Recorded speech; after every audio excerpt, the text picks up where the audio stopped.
அனைவருக்கும் வணக்கம். இன்னைக்கு ப்ரீ மார்க்கெட் அனலைஸ்ல நம்ம கொடுத்துருந்த சப்போர்ட் அண்ட் ரெசிஸ்டன்ஸ் என்ன ஒர்க் ஆயிருக்காரு இப்போ போஸ்ட் மார்க்கெட் கொஞ்சம் பார்க்கலாம். இது முழுக்க மேக்ஸ் அடிப்படையில் எடுக்கிறது. நாம தினமும் இந்த வீடியோ கொடுக்கறது நீங்க சிந்திக்கணும் என்பதற்காக மட்டுமே. மார்க்கெட்டுங்கிறது மேக்ஸ் சார்ந்தா இயங்கும். அப்போ அதை சார்ந்து படிங்க. ஒரு பகுதியில் உங்களுக்கு தெரிஞ்சவங்க யார் சொல்லியிருந்தாலும் கத்துக்கிட்டு ட்ரேட் பண்ணுங்க. தெரியலையா நீங்களே ஓனா ப்ராக்டிஸ் பண்ணுங்க. ப்ராக்டிஸ் பண்ணி கத்துக்கிட்டதுக்கு அப்புறம் ட்ரேட் பண்ணுங்க. ட்ரேட் பண்ணாதீங்க அப்படிங்கிறது தான் இந்த வீடியோ. வேற ஒன்றும் கிடையாது. ஓகேங்களா? இந்த நம்ம கொடுக்கறது எல்லாமே இதை வைத்து ஒரு அடிஷ்னல் டூல் தான். இதை வைத்து ட்ரேட் எடுக்கக்கூடாது. புரியுதுங்களா? உங்கள் டெக்னிக் கூட இதை மேட்ச் ஆச்சுன்னா பயன்படுத்திக்கோங்க. இந்த மாதிரி இன்ஸ்டா, ஃபேஸ்புக், யூடியூப் இதில் யார் சொல்றதையும் நம்பாதீங்க. இன்க்ளூடிங் மீ, நான் சொல்றது சேர்த்து தான் சொல்கிறேன்.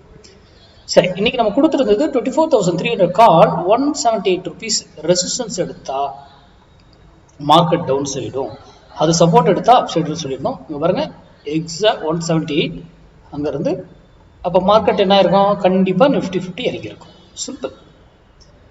சரி, அதே போல் ஒரு வேலையில் வந்துட்டு திரும்பணும் அப்படின்னு நம்ம சொல்லியிருந்தோம். இங்கேருந்து ஏன் இது திரும்பிச்சு ஏறிச்சு? ரொம்ப முக்கியம். அதுதான் மார்க்கெட்டுடைய ட்ரெண்டை திருப்பக்கூடிய இடம்னு அதுக்கு பேரு. நம்ம கிளாஸ்ல அது இருக்கும். ட்ரெண்டு ஒரு வேலையில திருப்பியே ஆகணும், ரூல். அப்போ நான் இந்த விலை இருக்கும்போது மட்டும் முடிவெடுக்கணும்னு நான் சொல்லியிருக்கேன். கரெக்டா?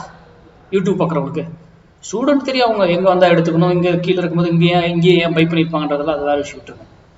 இங்கே இருக்கும்போது விஷயம் எடுத்தீங்கன்னா உங்களோட ரிட்டர்ன்ஸ் பெட்டராக இருக்கும். அவ்வளோதான், சிம்பிள். அப்போ மார்க்கெட் இன்னைக்கு நிஃப்டி 50 கண்டிப்பாக காலையில் இறங்கி இருக்கும். இந்த இடத்துல வரும்பொழுது இங்கிருந்து வரும்போது ஏற ஆரம்பிச்சிருக்கும். சிம்பிள். ஓகேங்களா? மார்க்கெட்டை மேக்ஸ் நமக்கு என்ன நியூஸ் எதுவுமே தெரியாது. ஆனால் ஏன் நம்ம மேக்ஸ் வேல்யூல ரெஸ்பெக்ட் பண்ணது? அதனால